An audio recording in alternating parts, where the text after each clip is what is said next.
Welcome to Tone Deaf, a theater nerd's guide for their musically challenged spouse.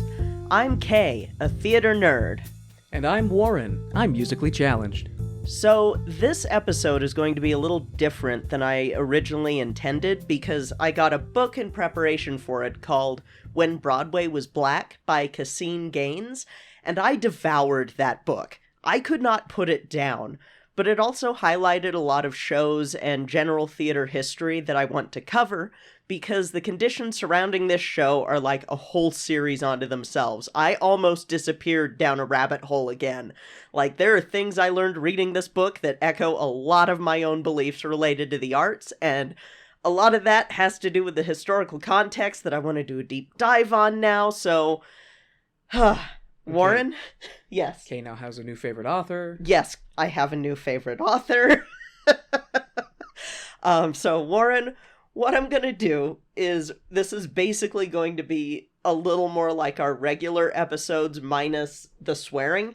So I'm going to be doing a kind of a basic, here's who wrote it. We'll do an episode on these folks later, when I can take my time with it. Here's an overview of what was going on at the time and in theater in general. There will be an episode about this later. Here's a brief overview of how many failed revivals occurred. Please read When Broadway Was Black. Here's who we're watching perform it. This is on YouTube. Everyone needs to watch this because of the historical context sort of thing for this episode. Yeah, Kay cracked the book and just golden light filled the room, and it was just... I could see knowledge being downloaded directly into their brain. It was transcendent. So, reading up on this was probably some of the most inspiring reading I've done in a long time. And what show has me all flustered before we begin? What show sent me down this rabbit hole? It was the all-black Broadway classic from 1921, Shuffle Along, one of the most important shows in the black theatrical journey that we've been taking. When I saw the version that was that's available on YouTube from the Harlem Opera Theater, when I saw that, I dropped everything I was doing. I was in the middle of writing one episode and went, nope, we're doing this. Mm-hmm. It's true. I was there.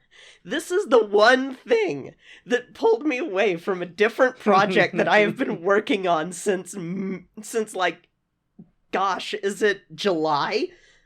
I think that I started that other project. Probably about that. Yeah. This is the only thing to pull me away from that. But it was a pretty big revelation that this was available to watch. Yeah, I dropped everything. So, Shuffle Along was a huge barrier breaker for theater. This was a black-written, black-composed, black-performed show that made it to Broadway in 1921 that also had a romance between the two black leads. A romance that's played out as genuinely as it would have been in a white musical. And this show was one that white audiences would see and love, and that would change Broadway forever and kick off the Harlem Renaissance, which we've touched on a few times in past years. So to begin, Shuffle Along was composed by Eubie Blake, with lyrics by Noble Sissle. The book, or libretto, was written by comedians Aubrey Lyles and Flournoy Miller. I want to do an episode diving into these guys because Caseen Gaines' book has me fascinated by all four of them, and he has so many books and so many articles that are listed in his sources, and I want them all. And I need to know what I need to know. I need to know, Kay. I need to know about someone named Flournoy? Is that... Flournoy. Flournoy. Which, now I'm sitting here like, it might be Flournoy. Oh no. I meant to look up how to say the name. This is Du Bois all over again. When working with me, there's always room for error. Yes, it has also been a very busy February. Mm-hmm. So, all four of the creators of Shuffle Along And this was a rabbit hole I almost went down myself, too.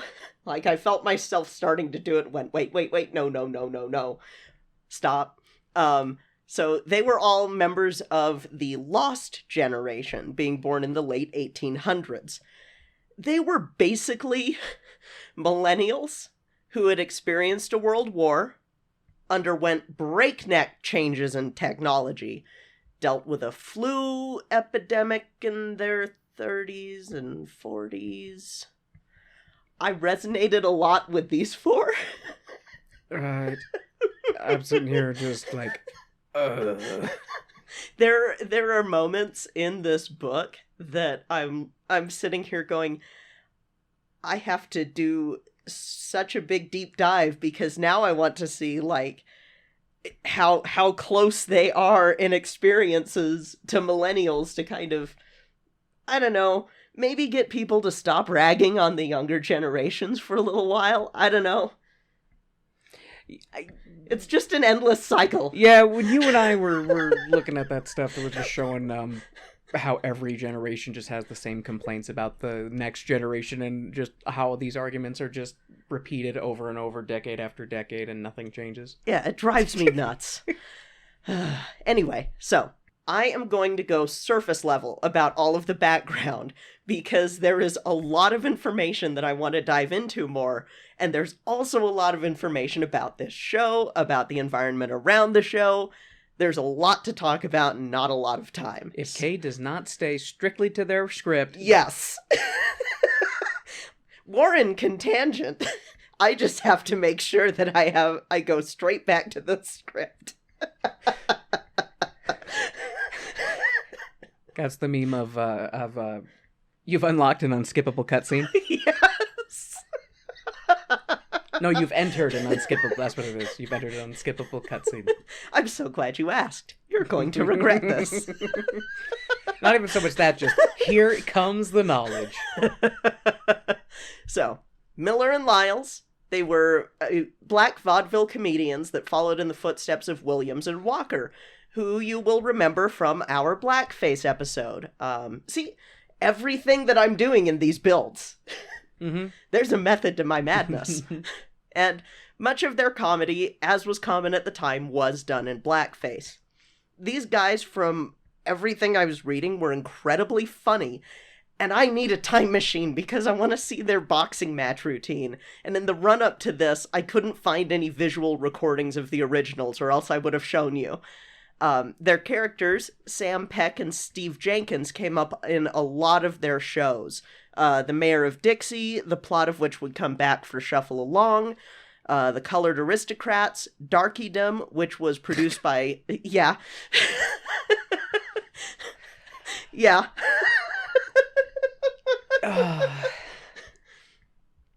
Which was produced by John Court, who will be coming back later. And then, of course, Shuffle Along. So those are places where Steve Jenkins and Sam Peck show up. And Darkydom was one that is another one that I wish I could find anything for. And we'll talk about this later. But it's really a shame that there's... We'll talk about it later. We'll talk about it later. Script. Stick to the script, Kay. Stick to the script. All right, so there's... Stick to the script or your circadian rhythm gets it. What? Anyway, no. Okay. So there's a quote I'm going to grab from When Broadway Was Black that I found interesting, because Miller and Lyles had to basically perform as if they were white men in blackface. And it's because up until then, the public had been trained to expect nothing but singing and dancing from Negroes on stage. Officials of the Keith Circuit, and as an aside, Warren, I almost did a deep dive on vaudeville circuits because of this book. They were afraid that the white public would not listen to such an act, so although we performed as black-faced comedians, we had to create the illusion that we were white. Yes, as we talk, yeah, it's one of those things that is so complicated about the history of theater. Mm-hmm. And I've been having so many complicated feelings about that, especially doing stuff for this episode. Well, and because I've had conflicting feelings with it in the past where you've shown me stuff that people in blackface, and it's like the actors are very talented and they do a very great comedic routine. It's like, this would be great. You don't need the blackface. Yeah, and that's something just in itself is funny. Yeah, and it's one of those things, when we see this, because Shuffle Along was performed in blackface, originally. It is not in this production that we are seeing, because it's a 100th anniversary one. It was done in 2021. And I sit here and I go, you could revive these shows and just get rid of the blackface, because they don't change very much about this, and it's still okay. Well, like, because so much of it was the physical comedy and just the situational stuff, and I get too that there's issues with like dialects written in things, but if you just put a disclaimer or something saying this is a historical play, this is a play from I have a thing about this later, Kay. Why are we doing this? Okay. Eubie Blake. Eubie Blake and Noble Sissle. They were the composer and lyricist, respectively, who also came up around the same time, performing with James Reese Europe, who I am going to need to talk about more when I do a deep dive in the future. Europe and Sissle would sign up in World War I while Blake would stay back in the U.S. Again, I'm just touching on things because I want to do a deep dive soon, so in the meantime, folks, read When Broadway Was Black. I cannot recommend this book enough. In 1919, after James Europe was murdered by his drummer, Herbert Wright, Sissle and Blake reunited to form the Dixie Duo, performing on vaudeville stages. Unlike Miller and Lyles, they did not perform in blackface. They would stride out onto the stage in fine tuxedos and give the audience a performance to remember. So Miller and Lyles and Blake and Sissle had crossed paths at an NAACP benefit at the Dunbar Theater in 1920, and the idea of a collaboration had been bounced about. But in 1921, a chance meeting in Manhattan led to Miller's exuberant pitching of a musical comedy version of The Mayor of Dixie. He won over the composer and lyricist and began to work on what would end up being a groundbreaking musical. They got John Court from earlier on board as director. However, he was unable to provide much funding, but instead found inventive ways to get this show off the ground, such as pulling costumes that had been used in shows that he had previously staged. And when they couldn't find a theater on Broadway that would take the show, he transformed a lecture hall he owned on 63rd Street into the 63rd Street Theater, which would be around until its closure in the 40s and demolition in 1957. One interesting thing that I want to pull from this book was regarding the song I'm Just Wild About Harry. You know that song, right? Maybe? I'm just wild about Harry, and Harry's wild about me. That one. I think that's Tickling a Brain Cell, yes. Yes, okay. So, that's from this show, and it's why I'm like, more people gotta know about this. But so, from When Broadway Was Black, Blake had written Harry as a Viennese waltz, with a beautifully romantic melody suitable for ballroom dancing. But when he played it for Lottie G, she said that the song was too slow, too romantic, and most importantly, too white. That will actually be important later. Whoever heard of a waltz in a colored show, she asked him. Blake reminded her of When the Pale Moon Shines from 1906's Abyssinia, but she quickly retorted that the song wasn't a hit. She, of course, was 100% correct about changing I'm Just Wild About Harry, because this song is probably one of the most enduring things about this show. There are people alive who do not know Shuffle Along exists, but because of things like Looney Tunes, they know I'm Just Wild About Harry. Yes! Okay. I was wondering where. That makes sense. The tryouts tour had a rocky start in Trenton, New Jersey, but by the time they hit Philadelphia, the show had been refined and was on its way to Broadway. There were financial issues. The show was barely making enough for the cast to be able to be paid, but they persevered. On its way to Broadway, it was obvious that white folks loved this show, which was crucial to it getting a chance. However, as much as they loved it, there was a genuine fear as they neared Broadway, that one scene in particular would lead to a riot from white audiences. From Gaines, in the... It doesn't take much to get us riled up, as you've seen. I'm sitting here going, is he gonna need his screaming pillow? Because it doesn't go bad, but yeah. I think I've been tempered in some of it enough that I've got a little bit of like this lacquered armor. You won't just bust out a bunch of curses at people of the past on mic. You'll hold it in, and then as soon as we hit stop, it'll just be this string of expletives. The air will turn blue. Potentially. Allegedly. So hyperbolically. Other words. Italy. So, this is from Gaines in the prologue of When Broadway Was Black. 1921. Opening night was going better than any of them could have expected, but the performers knew the rapturous applause was obscuring the truth. There was a good chance someone was going to get killed at any moment, and it was likely to be one of them. From backstage, they could hear that the controversial scene was upon them, and they hadn't forgotten the warning they had received about how the well-dressed white people in the audience might react when they saw it. While the men bore responsibility for what was about to go down, they weren't going to bear witness nor fall victim to it. Noble Sissle, who had been dubbed the greatest vocalist of his race, gathered Miller and Aubrey Lyles, whose comically emotive brown faces were hidden beneath a layer of burnt cork. It was time for the three of them to quietly put their plan into motion. From the wings, they could see their leading players, Lottie G and Roger Matthews, taking center stage, which was the cue for Sissle, Miller, and Lyles to proceed to the side exit.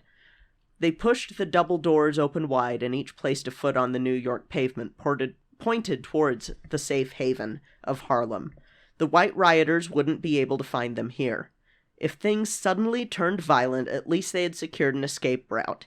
Everybody else was on their own. "Harry, you can't lose," Jessie Williams said as she crossed over to her should-be betrothed. "Jenkins or Peck beating you? Why, the idea is absurd." "I know, Jessie," Harry Walton responded, his voice sullen. "But suppose..." Before Harry could finish his thought, Eubie Blake, the conductor, dressed as if he were on his way to the opera, started the orchestra. G sang longingly to her partner. He reciprocated in kind, and as the ballad hit its climax, the two locked eyes and harmonized, "Love will find a way, those skies now are gray. Love like ours can never be ruled. Cupid's not schooled that way." The men at the door kept quiet, hoping the noise from the automobiles and passerby on the Manhattan street wouldn't obscure the sound of the audience turning. They needed any head start they could get. In the orchestra pit, Blake was unaware of what his business partners were up to. The sweeping number was one of his favorites. He was best known for ragtime and jazz, but he had longed to compose a song in the style of Leslie Stewart ever since he was a little boy, and as he directed his musicians, who were shoehorned into where the first 3 rows of the audience seating should have been, a clear reminder that the venue was never intended to hold a musical comedy of this size, he couldn't help but sway along with the melody. Lottie G's lithe soprano voice was blending perfectly with Roger Matthews' affectionate tenor, but their synergy did little to assuage the feeling Sissle, Miller, and Lyles had that things were just moments away from hitting the fan. It wasn't that white folks had a problem seeing black women on stage. They were comfortable with mammies, good-natured asexual homemakers who freely doled out folksy wisdom and kept the children in line. They could laugh at sapphires, domineering women who emasculated their men and drove them away from home. They were familiar with Jezebels, sexually hungry vixens who couldn't help but satisfy their primal desires with every man they came into contact with. White men, in particular, were defenseless against their feminine wiles. and their hearts bled for tragic mulattas, light-skinned beauties who might have a chance if the Lord had blessed them with the ability to hide or the good sense to reject their blackness. Any of these were more than welcome, but a Jessie Williams, a black woman who expressed love for a black man, was something different altogether, and not just love, but a sincere and unfunny love, emotionally articulated in song just like they did in Ziegfeld's Follies in Midtown. Even in liberal New York, the cloud of Jim Crow still hung overhead, and there were legitimate fears among many in the production that the exuberance felt in the audience during the previous song, the freewheeling and jubilant dance number, with caramel-colored chorines eccentrically shimmying about, would dissipate as soon as they caught wind of where the musical was headed. There was a legitimate chance that the musical comedy could give way to an all-out race war that almost certainly would spill out onto 63rd Street. And as expected, once the number ended, the theater exploded. Hundreds jumped to their feet and began chanting at the top of their lungs, drowning out the next few lines of dialogue. As Sissle, Miller, and Lyles got ready to make their mad dash uptown, the words came into focus. Encore! Encore! Encore! Encore! It was unrelenting, and Blake, ever the crowd pleaser, nodded his bald head, swung his baton, and struck the band up for a reprise. Love Will Find a Way was the centerpiece of an otherwise innocent love plot that had been taboo because of the color of the character's skin. But now it didn't just go over well, it killed. The response from the mostly white audience not only validated the artistic vision of the show's creators, but also their humanity, as the public accepted that the black characters on stage were just as capable of possessing genuine emotions as the spectators watching them. In 1921, this was a revelation. Sissle, Miller, and Lyles let out shaky laughs and made their way back inside the theater. The color line hadn't been completely erased. The men were content with it having become blurred. Maybe, just maybe, they'd make it through the rest of this night alive after all. The show continued without incident. When the act was over, Eubie Blake sprang out of the makeshift pit and ran backstage to share in the excitement he was sure his partners were feeling. It turned out they weren't only ecstatic, they were relieved. Sissle, Miller, and Lyles had a good laugh when they shared how nervous they'd been, how they'd waited at the side exit, and how they imagined the audience growing hostile, hurling tomatoes and rotten eggs at the easy target of Blake's welcoming head. It was almost time for the conductor to return to the house, but before he left, he made it clear. If any one of them tried to leave him high and dry again, they wouldn't have to worry about the audience. He'd kill them himself. So, yeah. There's some context for around the time period. Thank you. That was a nice snippet. I enjoyed that. Folks, read this book. Anyway, so Shuffle Along opened on Broadway on May 23rd, 1921, and was amazingly successful, running for 504 performances during a year that was particularly rough for other shows on Broadway, and it arguably helped to kick off the Harlem Renaissance. In fact, Shuffle Along kind of kicked off a clamoring for more black shows on Broadway. There were several different reviews mentioned in this book, like musical reviews, that made me go, I need a time machine because that's the only way I could experience them. So, this was also the show that launched Josephine Baker. She got, you remember I remember Josephine Baker. Cool, you know who she is. So, she joined the touring production as a dresser and memorized every routine, getting her chance to prove herself when one of the chorines got sick and she stepped in and absolutely stole the show. She'd originally auditioned before the Philly tryout, but was too young to be hired in New York, so that was why she didn't get hired. The touring productions were wildly successful. However, Sissle and Blake and Lyles and Miller were starting to find themselves at odds with each other, eventually parting ways. So there's a lot in When Broadway Was Black about the different issues between them. However, I'm focusing more on Shuffle Along and its legacy now because, again, the show changed Broadway, and it's a shame that it isn't more well known and that so many other shows staged around this time are pretty much lost forever.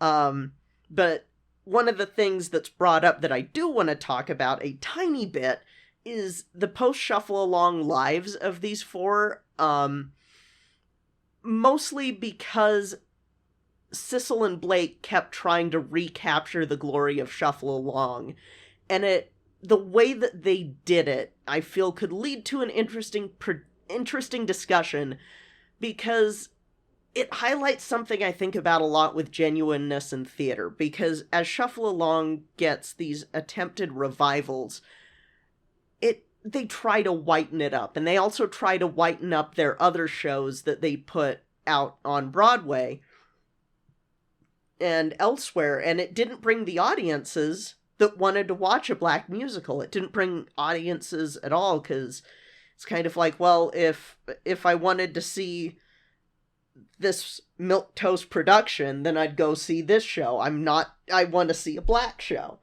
And it's interesting that it's so interesting, and it's a discussion I want to get into someday.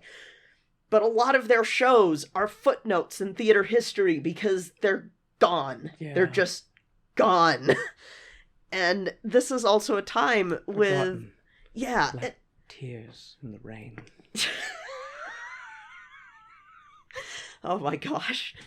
So again, though, this is a time where white and black performers are both performing in blackface, and there are things in these shows that were considered benign at the time, or at the very least, like, this isn't super harmful, it's not great, but, like, this also gets into representation and stuff. But it's interesting how these shows, these different black shows, will have these things that are unthinkable nowadays, and so they don't get performed.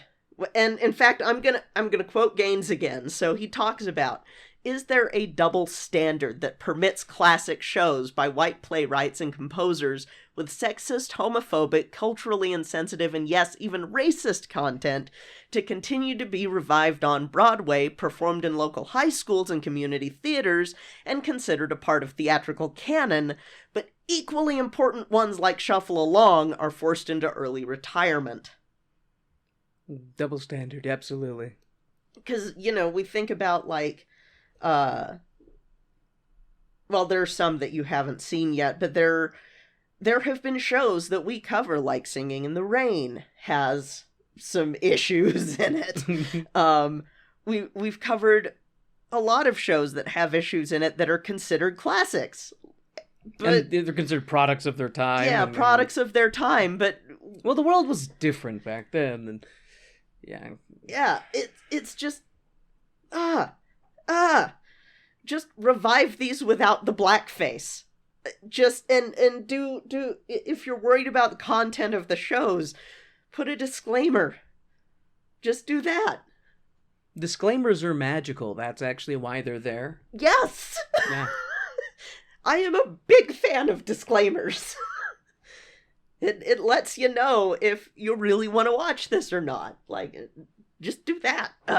Anyway, Shuffle Along, like I said, has several attempted revivals that were all either unsuccessful or otherwise short-lived.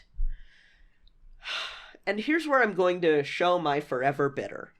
The most recent attempt to bring it back, that never got a pro shot, when it could have, was in 2016, and is a sort of making-of musical, and it had Aubrey McDonald, and it was choreographed by Savion Glover, who did another musical I would sell my soul to see, Bring in the Noise, Bring in the Funk, and I want to see it.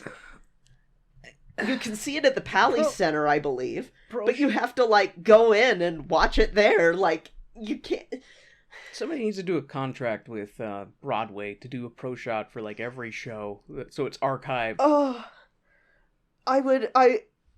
please, I would sell my soul for that. So, the version we're gonna see is the 100th anniversary celebration production by the Harlem Opera.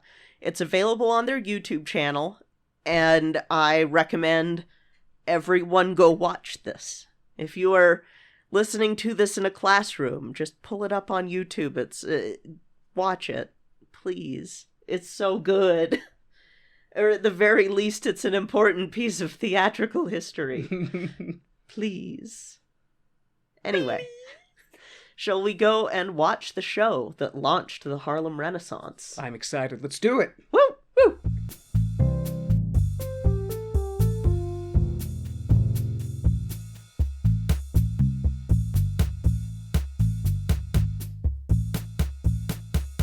Hey, Warren. Hey, Kay. Do you know what time it is? Is it time to talk about our favorite people in the whole wide world? It is! Woo! We'd like to thank our stage crew sponsors, Jasmine Wu, Jeff, Tyler McCarty, and Shamek. And our producer circle sponsors, BeAnucci, Taylor Brandt, Jesse, and Cookie. Thank you all so much for your continued support of our show. We truly appreciate it. My name is Country Boy from the One Mic Black History Podcast, the Black History podcast that chronicles little-known incidents from African Americans in American history. And this clip is about the origins of Black History Month. Black History Month is the annual celebration of the study and achievements of African Americans, and it was birthed from a time when African Americans weren't being recognized for their central role in American history. Also known as African American History Month, it grew out of Negro History Week, which was the brainchild of Black historian Carter G. Woodson. In 1915, Carter G. Woodson and prominent minister Jesse E. Moreland founded the Association for the Study of Negro Life and History. This organization was dedicated to researching and promoting the achievements of African Americans and people of African descent. If you enjoyed this clip and you'd like to learn more, join us at onemichistory.com. And now, the lights are going down and the music's starting back up, so let's head back to the second act of our show.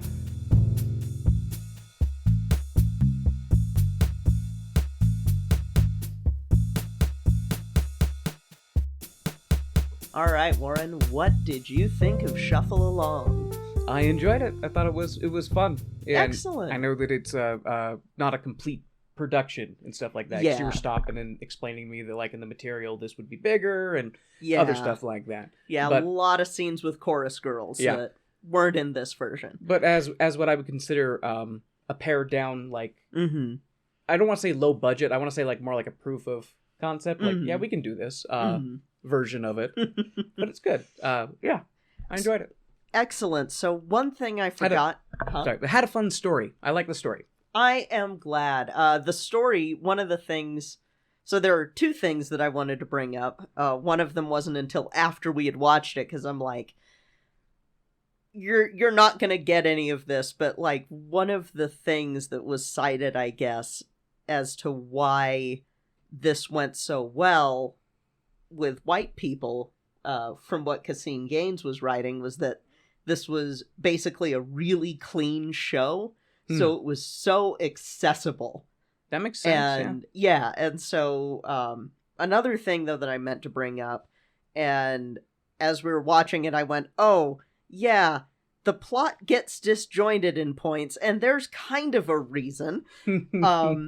So you've got to remember that this is before telephones, like, in the house. Oh, So okay. like, you can't just sit on the phone with the composer and the lyricist going, how does this sound? So, like, they had to kind of write separately and get it Interesting. pieced together that way. Huh. And so, whenever you have these moments where the composer and lyricist aren't in the same room as the librettists, and things come together just fine, like, again, their tryout in Jersey wasn't as well received. Like, the story wasn't as well received because it was really disjointed, but they were saying, oh, we love the music, we love the acting, we love the dancing, just what's going on with the story, and, you know, the dancing, they seemed a little bit clumsy, but then they got their legs and stuff like that.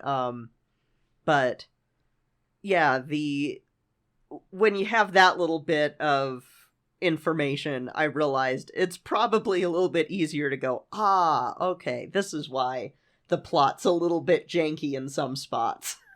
Okay. I mean, because from my perspective, it would be like, it opens up with music, but then it's like, it's music, then it goes into story, then music, then it would go into these interludes, which it sounded like were completely removed from the story itself. Yeah, some of them were placeholders because due to the way that they cast for the Harlem Opera, it looks like they doubled up on some folks like Sam Jenkins and the detective were played by, Sam Peck and the detective were played by the same person.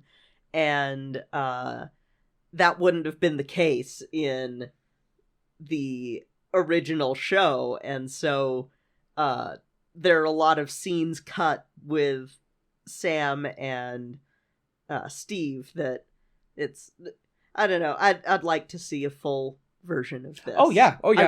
I would sell my soul. I would love to see a more flushed out version. Yeah, of it, Satan, add it to my tab. Because the music in it is great. I think I mentioned I don't know if I do mention my note or not, but it reminds me a lot of Ragtime. Mm-hmm. Yeah, that was the type of music that Eubie Blake did a lot of. So. See, it sounded like something, and I was right about it sounding like something because it was that thing. I'm not so musically challenged after all. I keep saying. Prove everybody wrong. Just kidding. Every time that you sing that little bits of opera, I'm like, just make loud made up noises. It's like human whale sounds. Where was I? Oh yeah. I mean, I liked it, and I would absolutely see another version of it. So awesome. Shall we talk about it? Absolutely. Shuffle along. 2021 Harlem Opera Theater. As we open the show, we are treated with what I can only describe as toe-tappy, old-timey music for a few minutes before a group of people come out, holding signs for mayoral candidates and cheering that it's election day in Prohibition-era Jimtown, USA. Steve Jenkins wants to bring booze back to the red, white, and blue-blooded folk of Jimtown. The election day song ends and the crowd demands a speech, and a woman in white proclaims that Harry Walton is an honest man of integrity who is all right.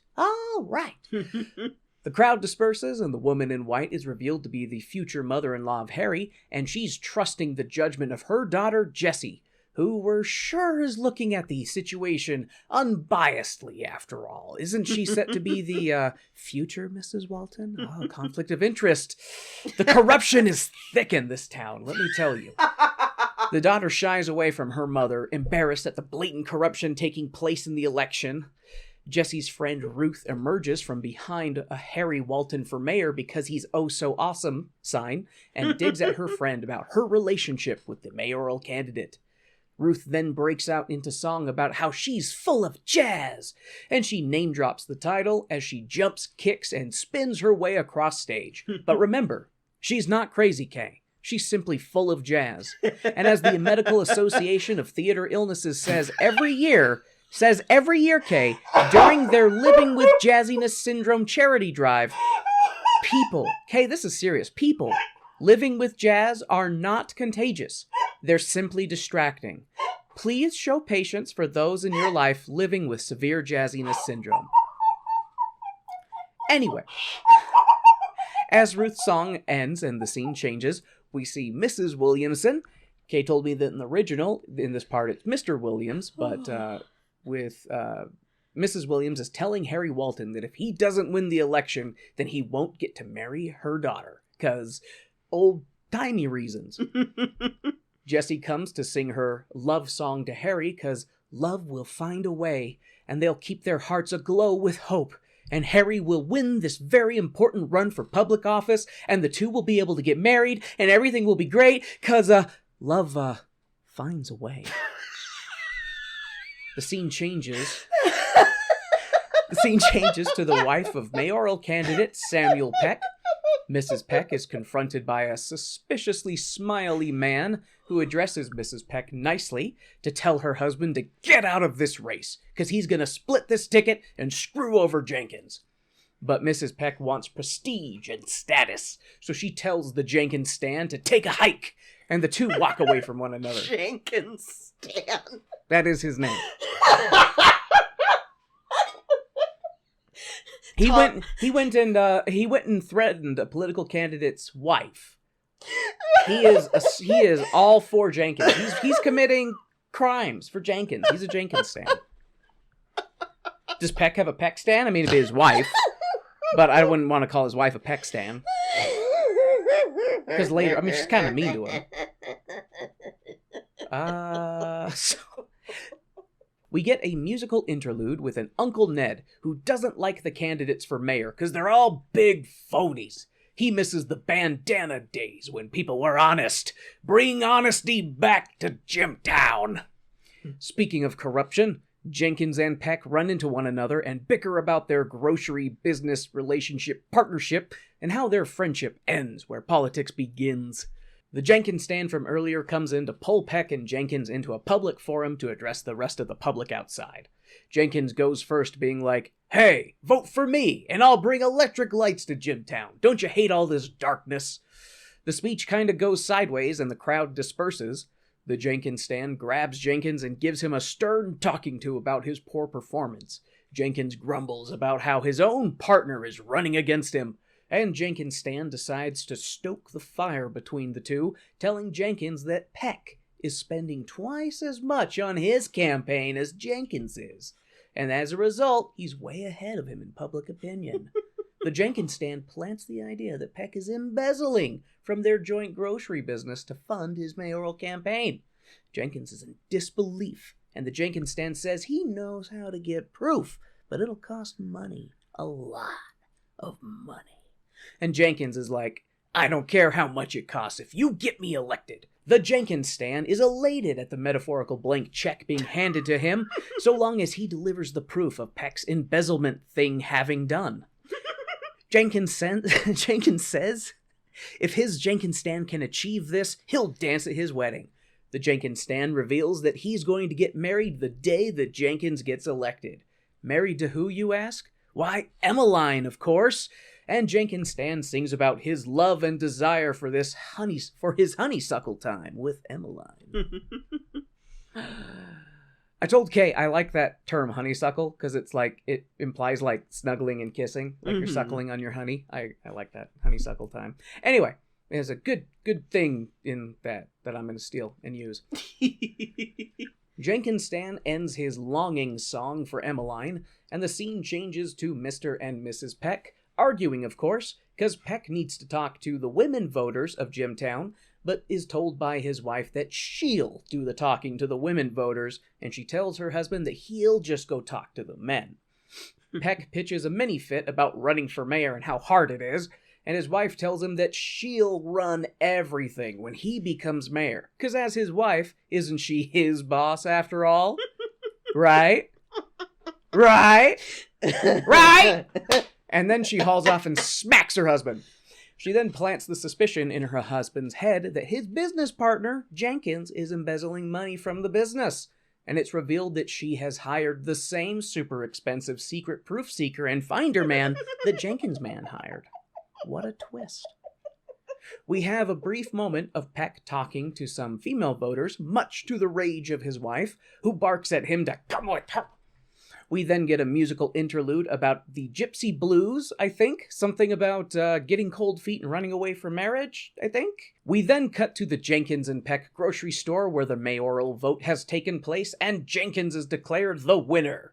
Jenkins takes a victory lap on Peck's back, and Harry Walton's used-to-be future mother-in-law says that, well, she can't be his future mother-in-law anymore, 'cause, well, he's such a big loser. And she won't let her daughter marry such a massive, sad, pathetic loser. Just, wow, Harry, just, wow. I hope you're proud of yourself. By losing today, you achieved something completely different and unexpected. Anyways, Jessie doesn't care about Harry's losing. She loves him no matter what, like a good wife. Harry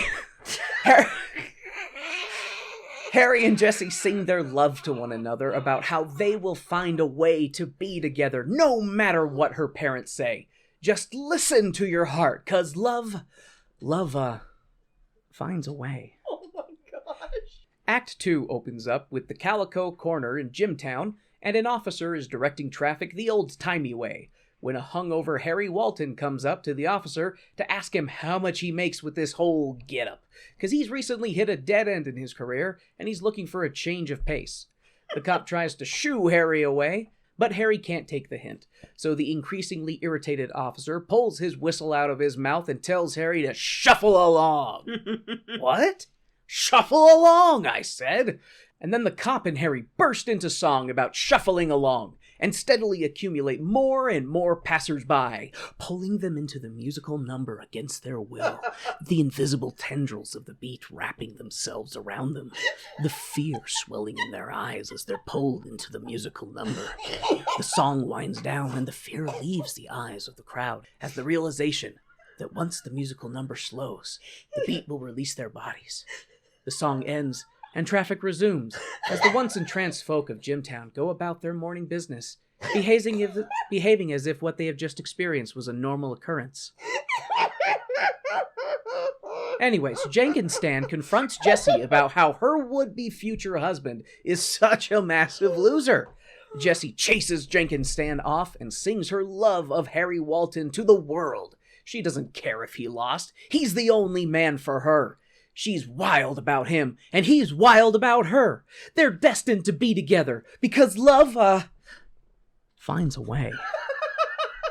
Well, I know what this episode's titled. The scene changes to Jenkins, who is giving Peck crap about running up and down the street doing his supposed training. What is he training for? Why, chief of police, of course. Way back when Jenkins told Peck that he would make him chief of police if he ever became mayor. Jenkins is like, ha, ha, ha, ha, no, and gives Peck grief about how dumb he's gotta be to believe that Jenkins would ever make him chief of police. Peck tells his training buddy to hand Jenkins the gloves, because he's gonna beat Jenkins down and take the chief of police position, like the old days. Trial by combat. Let this be our final battle, Jenkins! And then Jenkins puts on the gloves, talks some more crap, and then flails about like a madman, while Peck and his trainer shake their heads in disbelief and jog off as the scene transitions. Flawless victory. Embarrassmentality. So I don't know what was actually supposed to happen there. Like, in the source material, do they actually fight? Yeah, I know you talked about a boxing match. Yeah, they do that boxing match sketch, basically. But we don't know anything about it. Well, there's an audio recording of it, but I haven't seen what it's one of those things. It's like, it's gotta be somewhere. I just may not have access to it and need to start, like, looking. The scene changes to Possum Lane, where Harry is drunk, hungover, I'm not sure, but he's singing. Singing about what? Singing about his heavy-laden heart, and how there's only one woman out there for him. And he sings for his mammy to sing him to sleep. Dear mammy, sing me the old tune, mammy. Let me hear you sing it, mammy. Sandman is coming soon, mammy. Singing the old pickaninny tune. I was not going to say that word. It's such an interesting... Because that song actually comes earlier in the original show, so I was like, oh, I swear that they sung this, but I guess not, because it's been a while since I watched this one. Mm-hmm. And so just like, oh, they left it in. They left it. I mean, they left in the Gypsy Blues. They left it in. The phone rings and Harry answers. It's Jessie on the other end, and the two sing their love reassurance to one another. Harry is like, I'm trying, babe. And Jessie is like, you can do it, babe. I know you can. And then Harry sings about how he's seeing his beloved Jessie everywhere he looks. Everything reminds him of her. The two continue singing to one another as they hang up the phone, then reach across the room to one another and yearning to embrace. But no, the song ends and the two turn from one another, super sad and super sulking, because they really, really want to honeysuckle one another. And this wasn't in the libretto that I had a copy of, so I don't know if this is a scene from one of the other revivals or what. I mean, it's a good scene. Yeah, I mean, yeah. It was funny because I'm sitting here following along with the libretto so that I can do the differences and stuff. Yeah. I love being able to have one in my hands to do this. But it was funny, like, in the scene, though, because they're, like, on phones, and they put them down, and they do the, like, turn and look and longingly, like, reach for one another across space-time. Yep. The scene changes to the mayor's office, and Mrs. Williams is tearing into some poor, unknown man, like, where the heck is all of our tax money going in Jimtown? And she tears into the man about Jenkins, and about Jenkins's corruption, hiring all these beautiful people unqualified for the positions they're being appointed to. And did you know that the man has 6 chauffeurs for some stupid reason? And all of that comes out of the taxpayer's pocket. The unknown man taking the brunt of Mrs. Williams' fury is revealed to be Detective Penrose, the man hired to prove to each party that the other is a thief. He reveals that he knows it all, what really happened in Jimtown, and he will expose this farce of an election in due time. But for now, they best not be seen together. Penrose then tells Mrs. Williams to get out of the office. Go on, get. We then see Detective Penrose talking to the mayor's secretary, who tells him that he can't see the mayor and to come back. And Penrose is like, oh, okay, I'll do that. Bye. And then one of the mayor's men walks in and is like, Mr. Mayor, some dudes are here to see you. And 2 completely different dudes come up and ask the mayor for permission to host a singing competition in Jimtown. We then get a musical interlude with a barbershop quartet singing about Emmeline from Jenkins Stan's song earlier, I think. Then it changes to another part of the musical with an unnamed woman singing while accompanied by the band. And I'm going to assume that this woman is Emmeline, because who's going to tell me no? Huh? Kay doesn't know. I don't know. You, listener? Do you know? So no one. This is Emmeline singing about how if you've ever been vamped by a brown skin, if you've never been vamped by a brown skin, you've never been vamped at all, baby.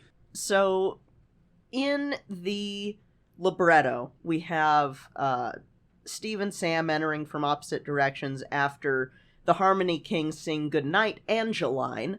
That's the... So it's Angeline. Yes. Not Emmeline. Not Emmeline.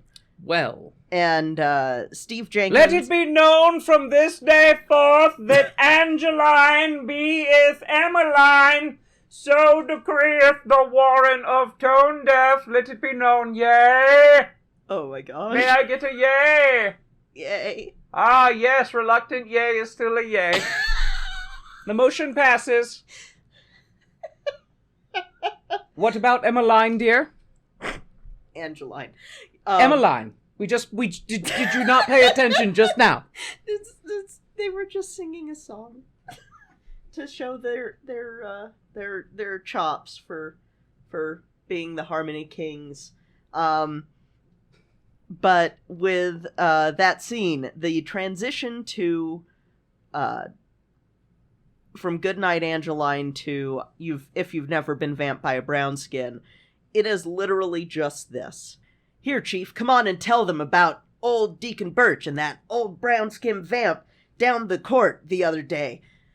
They ain't heard no scandal. And then Sam would be singing If You've Never Been Vamped by a Brown Skin, which is about the deacon of the church going to court by his wife because he was messing around.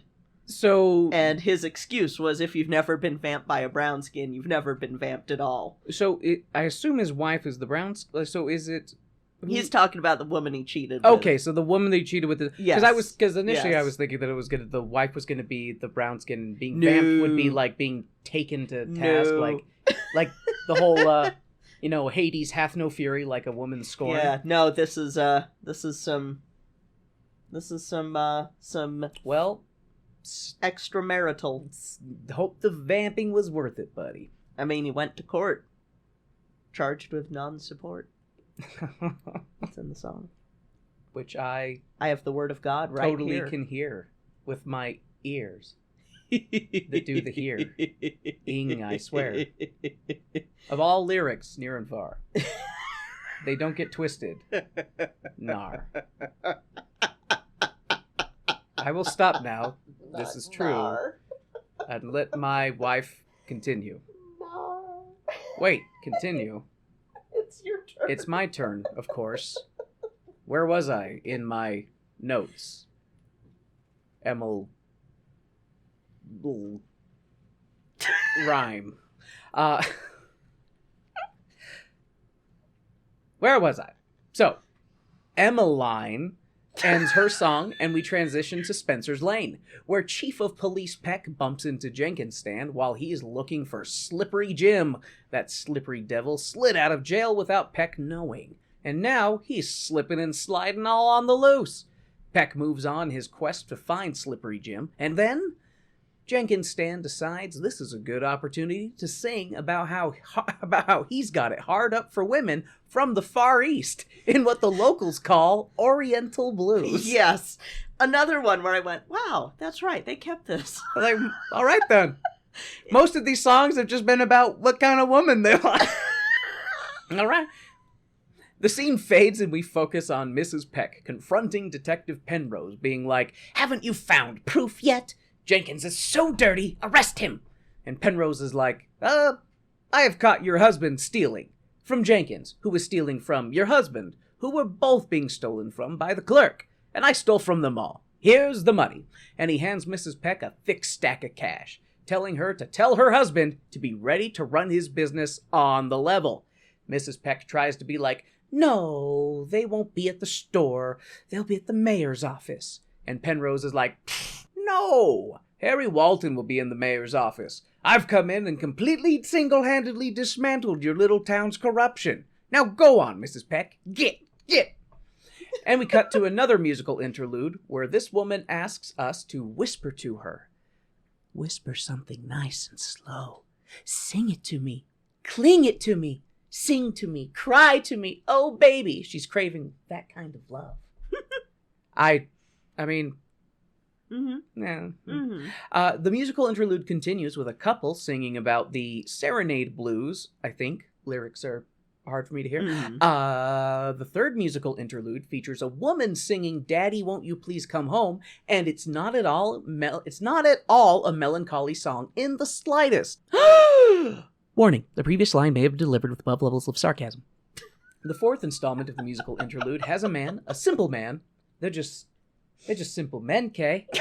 Tortured by visions and dreams of his perfect woman. A woman so perfect, she isn't real, Kay. He would give anything in the world to hold his vision of a girl, Kay. His perfect girl. He's just a simple man. The musical interlude ends. What do you mean? The musical interlude ends and we're teleported to downtown Jimtown as everyone congratulates the rightful mayor, Harry Walton, who was cheated out of not only his public office, but his probable wife. Luckily, since the shady election was overturned and Harry was made mayor, he gets to get married now. Mayoried. Hey! Oh my gosh. And everyone dances and sings the celebration that everything turned out in the end. Yay for Jimtown! Woo! And there was much rejoicing. The end. I love you. I love you too. Oh, man. I'm glad you still love me after every episode. Yeah, of course. Oh, I'm so glad that you enjoyed it, though. Mm-hmm. It's like I said, I'd love to see a more. I don't want to say. It feels like I'm saying that this version wasn't good when I'm saying like I want to see a more feature complete one. Mm-hmm. But knowing that like there's bigger numbers and there's more elaborate stuff going on, it would be nice to see that same fun story and good music in that kind of setting. Yeah, and just like Caseen Gaines said, I'm like, we have to deal with Carousel every so often, or other shows that have themes where you go, that doesn't play as well, but it's a classic. I don't understand. Who decides what is a classic? Who decides that something is good and that everybody needs to like it? Huh? Because I say it's crap. This is not about Carousel. I am supposed to watch my language. We cannot talk about Carousel. Moving on. But, just, this should be on the same level as other shows that are remembered from the time, like Ziegfeld Follies, or other shows that are just classics. This should be one of them, and it doesn't, most people don't know about it. And well, how much of that has been the result of these episodes? Yeah, it's yeah. But, I will say it is satisfying to talk about these things and then see how the rest of the world discovers stuff more too. Kind of like how we talked about Joseph Bologna. Yeah. And now he's getting a little bit more attention. The fact that this, I want to call it lost knowledge or lost art because it isn't, really represented. Yeah. Gets rediscovered and kind of gets, gets rediscovered, gets spread around, and we get to learn about it. But we talked about it on our show because, and then it was cool to see that there was a movie. There's a movie coming out. I want to see this on the recognized at the same level as other classics. Is what I want. Yeah, that's what I want for this. I don't. Yeah, but like I ranted before. Who decides what a classic is a classic? It's always about. Yeah. Yeah. Anyway, I won't go ranty. I will behave. Ranty McRant face. Mm-hmm. Ranty McAngry Man. Ranty McAngry Man. Ranty McAngry Justice. Yes. But yeah, I love this show. It's a fun show. It's one of my, I would put this as a favorite of the older musicals. Like when people ask, favorite from every era or something, I'd put Shuffle Along as a favorite from like pre-World War II or even a little bit further in because it takes a while to get to my next favorite. What's your next one? It's actually a very good question. I will think on that. Yes, you don't know how long. Because then there's like a run of shows in the 70s. Well, I've got to decide on the 60s. There's some good shows in the 60s. But Ladies then and gentlemen, we through got a run. You sly dog! You caught me tangenting.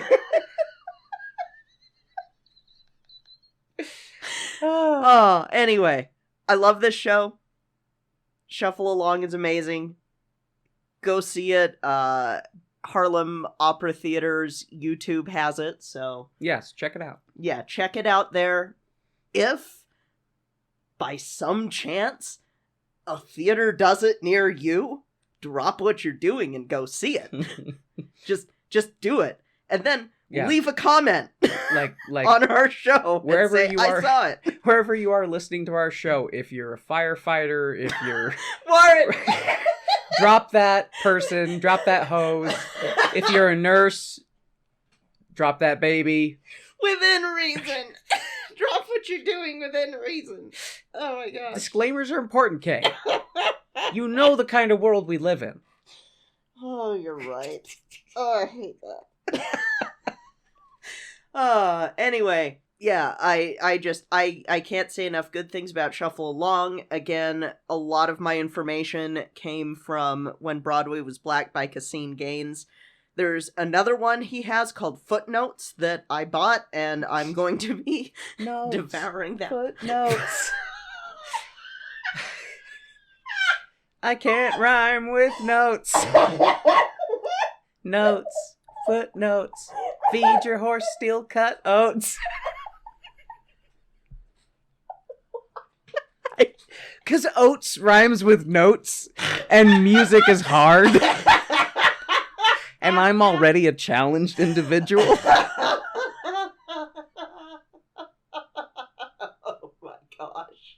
So, thank you all so much for listening.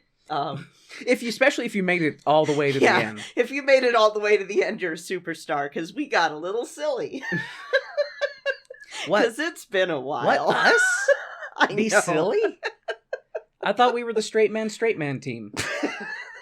Nothing straight about this show. But thank you all so much for listening. We hope that you enjoyed this episode. Again, I just... We have kind of been doing our show when we have energy.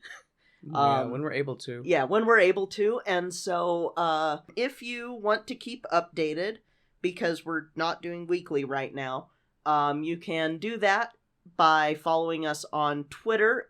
I will never call it X. See, I was going to compromise and call it Twix. Absolutely not. See, I kind of like the conflict of brands that it could cause. Let's get hashtag Twix. Chaos. Twitterix. Twitterix sounds like a cereal, Warren. Except to be a cereal that actually like takes nutrients out of your body. Start your day the unhealthy way with Twitterix. It's a cereal that takes nutrients out of your body and just gives you more anxiety. Anyway, Facebook, Twitter, Blue Sky, Insta. You can find us there. Tone Deaf Musical. We'll update you on when we're gonna start working on our next show. I'm kind of, I don't know, being a little bit more loose with scheduling and stuff, because gotta take time for life is Yes. life is a thing. life Found a way. Life found a way. Yeah, life found a way to be complicated. Yes. But yes. So- But we're still around. We're still kicking. Yep, we are still kicking. We're just releasing on a more metered out schedule, because when you're 35, sometimes you can't do an episode a week like you could in your late 20s, early 30s, It's a whenever it different was. world, yes. Anyway, thank you all again so much for listening. So much. We hope that you enjoyed this episode. We hope that you check out Shuffle Along, Dearly, Harlem Opera Theater on Wonderful. YouTube. Check it out. Check out When Broadway Was Black by Caseen Gaines. Caseen Gaines. That'll be it for this week. I'm Kay, I'm Warren. and this has been Tone Deaf.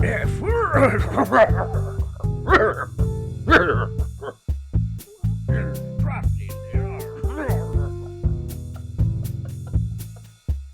I was telling you about my time before. Oh no! I'm sorry, but you've just unlocked an unskippable cutscene. It all started back when I was a young lad. It started